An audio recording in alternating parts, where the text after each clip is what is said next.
আসসালামু আলাইকুম। যুবকদের আত্মরক্ষামূলক মৌলিক প্রশিক্ষণ ভর্তি কার্যক্রম 2025-এ কিভাবে আপনারা আবেদন ফর্ম পূরণ করবেন তার বিস্তারিত থাকছে এই ভিডিওটিতে। এই আবেদন ফর্মটি পূরণ করতে হলে যে কোনো একটি অনলাইন ব্রাউজার ব্যবহার করবেন। অনলাইন ব্রাউজারে গিয়ে লিখতে হবে bkspds.gov.bd লিখে এই ওয়েবসাইটটিতে আপনারা প্রবেশ করবেন। প্রবেশের পর উপরের দিকে 3 নম্বর অপশনটিতে দেখতে পারবেন অ্যাপ্লিক্যান্ট রেজিস্ট্রেশন।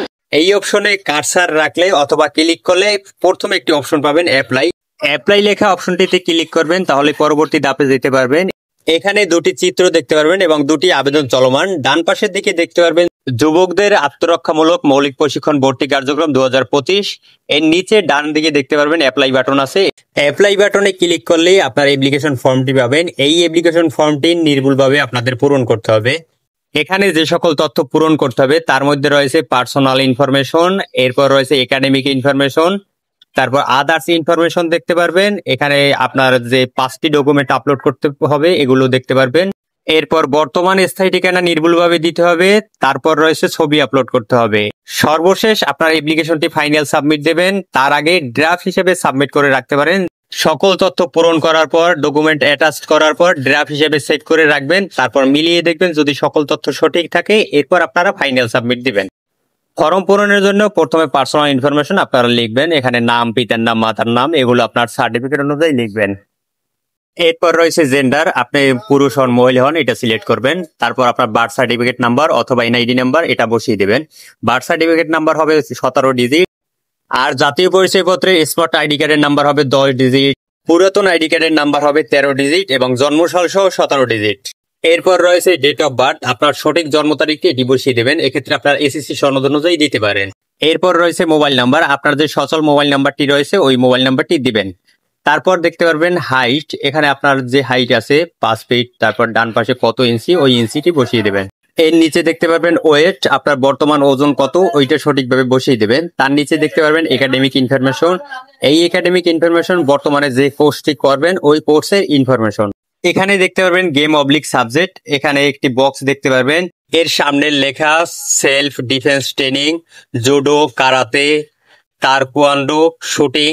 বক্সটিতে টিক দেবেন। এর নিচে দেখতে পারবেন এডমিশন ক্লাস, এডমিশন ইয়ার 2025, এখানেও আপনার একই জিনিস দেখতে পারবেন। উপরের লেখাটাই নিচেও দেওয়া আছে। এর নিচে এক্সাম সেন্টার অপশন পাবেন, এখানে বিভাগ অনুযায়ী যেখানে যেখানে এক্সাম সেন্টার আছে ওগুলো আপনারা দেখতে পাবেন, ওইটা যে কোনো একটা সিলেক্ট করে দিবেন। ডান পাশে এক্সাম সেন্টারের বিস্তারিত ডিটেলস দেওয়া আছে, লোকেশন, ফোন নাম্বার। এরপর একটু নিচের দিকে আদার্স ইনফরমেশন রয়েছে, এখানে দেখতে পারবেন শিক্ষাগত যোগ্যতা সমূহ, SSC, HSC, honours, masters, BSc. আপনার যে সার্টিফিকেট বা মার্কশিট রয়েছে ওই শিক্ষাগত যোগ্যতা এখানে উল্লেখ করে দিবেন। এরপর 2 নম্বর অপশনটিতে দেখতে পারবেন এনআইডি অবলিক জন্ম সনদ, যার আইডি কার্ড আছে তার আইডি কার্ডের নাম্বার এবং সামনে ব্র্যাকেট দিয়ে এনআইডি লিখে দিতে পারেন। আর যিনি জন্ম সনদ নাম্বার দিবেন, জন্ম সনদ নাম্বার দেওয়ার পর ব্র্যাকেট দিয়ে আপনার জন্ম সনদ বা বার্থ সার্টিফিকেট এটা লিখে দিবেন।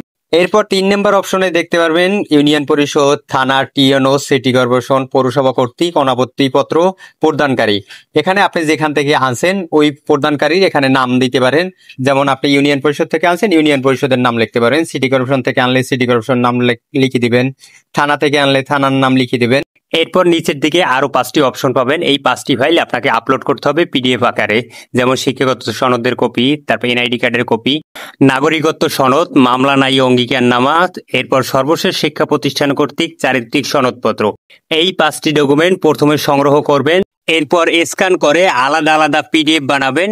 পিডিএফ করার পর যেখানে যে ফাইলটি চেয়েছে ওই ফাইলটি ব্রাউজ অপশন থেকে আপনারা সিলেক্ট করে দিবেন। প্রথম বিজ্ঞপ্তিতে 3টি ফাইল যুক্ত করার কথা ছিল, পরবর্তীতে সার্কুলারটি সংশোধন করা হয়েছে এবং 5টি ফাইল আপলোড করার অপশন দিয়েছে। সঠিকভাবে আপনারা পিডিএফ করে সকল ফাইলগুলো যেটা যেখানে প্রয়োজন ওইখানে আপলোড করবেন। এরপর নিচের দিকে দেখতে পারবেন কান্ট্রি ইনফরমেশন, এখানে অবশ্যই বাংলাদেশে হতে হবে। তার নিচে দেখতে পারবেন বর্তমান ঠিকানা বাম পাশে, ডান পাশে দেখতে পারবেন স্থায়ী ঠিকানা। বর্তমান এবং স্থায়ী সঠিকভাবে ঠিকানা দিবেন। বর্তমান ঠিকানা যে কোনো স্থানে হতে পারে, স্থায়ী ঠিকানা নির্ভুলভাবে দিবেন যেখানে আপনাদের বাড়ি রয়েছে। ঠিকানার ক্ষেত্রে প্রথম ডিভিশন, তারপর ডিস্ট্রিক্ট, এরপর উপজেলা, এরপর পোস্ট কোড। এই পোস্ট কোড পাবেন আপনার আইডি কার্ডের পিছনে। তারপর রয়েছে ভিলেজ বা রোড, এগুলো দিতে পারেন, তার সাথে পোস্ট অফিস যুক্ত করে দিতে পারেন।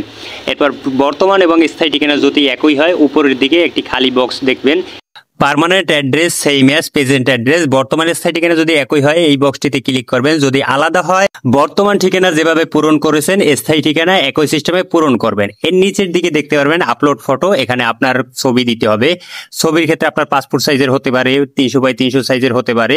এই ছবি আপলোড করতে হবে জেপিজি ফরম্যাটে। এই ছবিটি এক কালার ব্যাকগ্রাউন্ডে দিবেন। ভালো ছবি ব্রাউজ অপশন থেকে সিলেক্ট করে দিবেন। এর নিচে বাম পাশে দেখতে পারবেন যে ভ্যালিডেশন কোড, এই যে কোড নাম্বারটি ডান পাশে বক্সটিতে সঠিকভাবে বসিয়ে দিতে হবে। সঠিকভাবে কোড নাম্বারটি ডান পাশে বসানোর পর নিচের দিকে বাম পাশে দেখতে পারবেন ড্রাফট সাবমিট অ্যাপ্লিকেশন। এখানে সর্বপ্রথম আপনি এই ড্রাফট হিসেবে রাখতে পারেন, যেটা সেভ করে রাখবেন। এরপর আপনি আবারও চাইলে মিলিয়ে দেখতে পারেন যে কোনো প্রকার সমস্যা আছে কিনা। যদি সংশোধনের প্রয়োজন হয় ড্রাফট অ্যাপ্লিকেশন থেকে আপনি আবারও সংশোধন করতে পারেন। যদি 5 বার প্রয়োজন হয় 5 বার সংশোধন করতে পারবেন। কিন্তু আপনি যদি ফাইনাল সাবমিট করে দেন তাহলে আর কখনো সংশোধন করতে পারবেন না। অ্যাপ্লিকেশনটি যদি ড্রাফট হিসেবে সেভ করে রাখেন তাহলে অ্যাপ্লিকেশন প্রিভিউ কপি আপনারা দেখতে পারবেন, এছাড়াও অ্যাপ্লিকেশন আইডি দেখতে পারবেন।